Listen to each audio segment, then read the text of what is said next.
boys hello, and though the I'm Simon Gibson. I run Simon's Cider in Godmanchester. We've been making cider. I have, where are we now? We're now into year 9. So 2012 was our first year of pressing.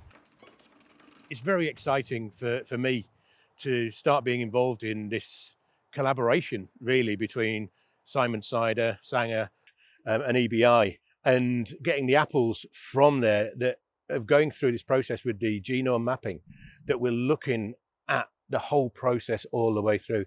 And if we can add the scientific element in so that people can see more and more of where they all tie in together, that it's not just divorced from each other, I think for me it's just exciting, and talking about it is brilliant.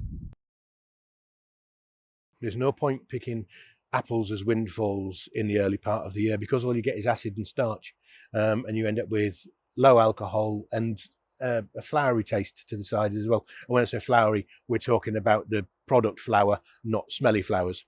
So you end up with that granular kind of thing going on your palate, which isn't overly pleasant. So good quality apples, well ripened, picked at their, just over their peak, is fantastic. All those different varieties add different things to the cider. So you're getting the different flavours, the different fragrances, and the depth of flavour as well. When you're looking and talking about the ripeness of fruit, one of the easiest ways to check and see whether your fruit is ripe is, number one, how it looks, the colour of it. The other thing is the colour of the seeds. So we end up with these lovely little dark seeds, and that shows that the apple is fully ripened. Normally we'd use iodine as a secondary check, and iodine shows up as black on starch and yellow on sugars. And so if you run a strip of iodine right across the middle of the apple, what you'll get is this graduation of colour from the centre being ripe out to the further parts where it becomes black. And if you get it yellow all the way across, that means all the starch in there has turned to sugar, which means you've got a much better chance of getting good cider. We've got the apples that have all been collected from us, from Sanger, and we've milled them and pressed them. So what it does, it bashes the apples up, makes it all really nice and easy to press. You get more juice out of it that way.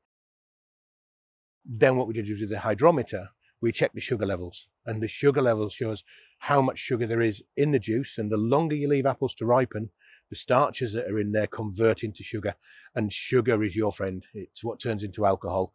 Without alcohol, you don't get cider.